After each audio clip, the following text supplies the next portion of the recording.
Ruben Onsu di-unfollow Bertrand Peto yang tidak lain adalah anaknya sendiri. Maka berhamburanlah kabar miring tentang hal tersebut hingga membuat Ruben Onsu angkat bicara. Ditemui di Jakarta Selasa 2 Februari 2021, Ruben Onsu menjawab perihal kabar itu. Panjanglah ceritanya, kalau saya jelaskan nanti akan mengangkat-angkat lagi gitu. Jadi buat saya ya memang harus dilewatin, tidak mudah untuk mengangkat anak gitu ya. Itu pasti cobaannya dan kencang banget. Dan akhirnya bundanya speak up dan saya juga speak up itu ya karena sudah sangat amat mengganggu. Tapi susah, jadi saya pasti orang yang salah. Pasti orang yang salah. Berkomentar dibilang ini, tidak berkomentar terkesan mengiyakan apa yang dikatakan. Jadi akan serba salah, jadi saya masalah aja lah. Masih terkait Bertrand Peto, Ruben dianggap pilih kasih karena membedakan Bertrand dan putrinya. Makanya dengan ada kejadian ini buat saya, kalau ditanya tidak akan mengurangi rasa cinta saya sama anak ini, tidak ada. Bagaimana? Sampai tadi pagi saya masih ke sekolah barunya Onyo yang buat SMA ya. Jadi kita baru ke sana, baru tes ya, biasa aja gitu.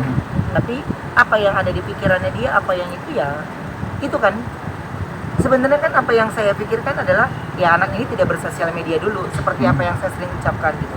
Tapi Onyo tidak mau upload ini lah, dikata dia foto ganteng, foto sendiri, foto ini fotografer juga gua bayar. Istilahnya gimana nggak diurusin sih? Masa semuanya Onyo? Kan saya punya anak 3, saya juga harus berbagi dengan 3 anak. Sebenarnya dalam hal ini yang kembali menjadi korban perasaan itu adalah Thalia. Kembali, karena Thalia itu dulu dia sendiri, tapi adanya Tania dan Onyo cintanya terbagi 3, ya. Dan kemarin ini ketika Thalia mau bikin video klip, akhirnya Onyo punya rasa takut adiknya dibully lagi. Saya juga tidak mau membuat dia jadi cemas di lokasi syuting, nanti adiknya dibully lagi, gitu. Jadi ketika akhirnya Onyo tidak terlibat dalam video klip itu, ya saya kan harus langsung ambil posisi yang tenang Cici, tenang gitu. Jadi buat saya sulit gitu, dia takut, padahal saya sudah kasih pengertian. Waktu Cici usianya masih kecil, dia bantu Onyo waktu video klip Deritaku. Ini bukan membahas, tapi ketika Kokonya ngomong Ci, ayolah Ci, tolongin, dia mau banget gitu. Tapi kan posisinya sekarang Cici minta tolong Onyo untuk bantuin gitu. Tapi Onyo punya suasana hati yang lagi nggak oke. Ya kami sebagai orang tua ngertiin banget, jadi tidak mau ada di dalamnya. Jadi Onyo tenang dulu, Onyo relax dulu.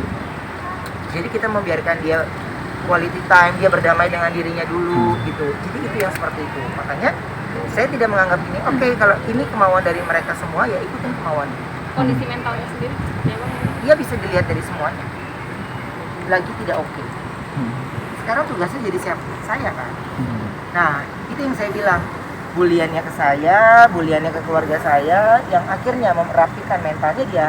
Akhirnya saya lagi. Onyo jadi ngerasa bersalah gitu, maksudnya ini fans. Kalau ngerasa bersalah enggak? Dia jadi bingung, serba salah.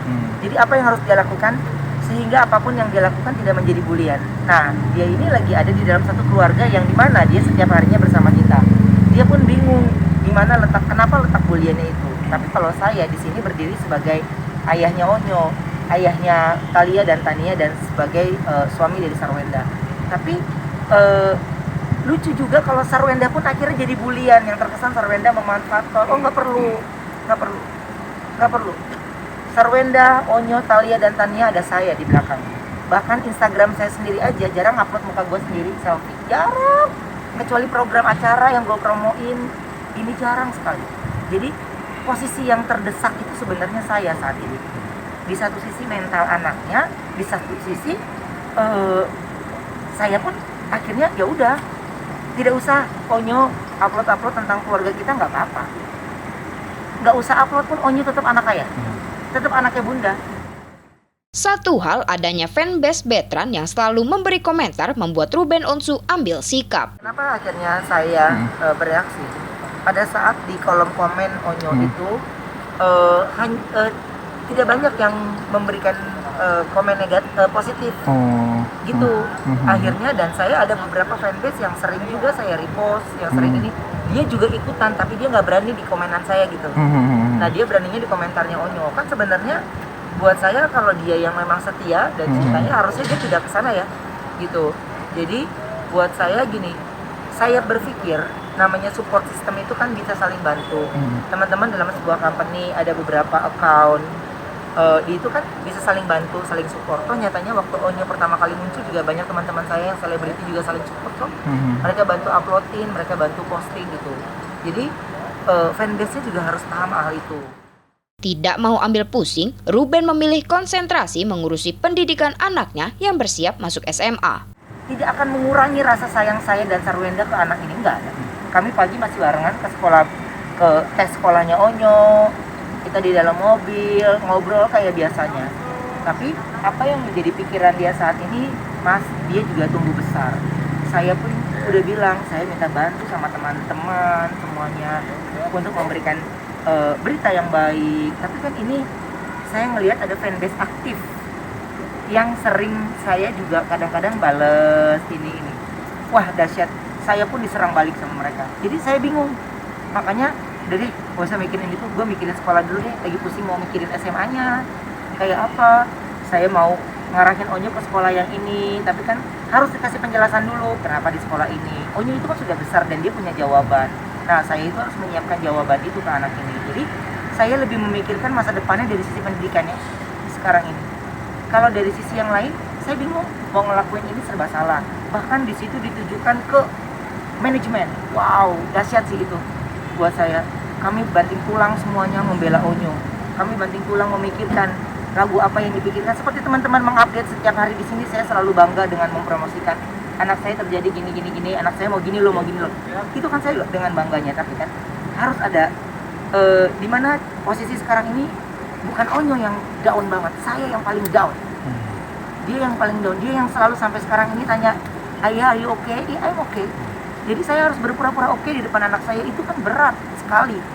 Gitu. Jadi Onyo di rumah normal kayak biasa aja, main sama adik-adiknya, tidak ada sesuatu itu. Tapi apa yang ada di pikiran dia kita nggak tahu.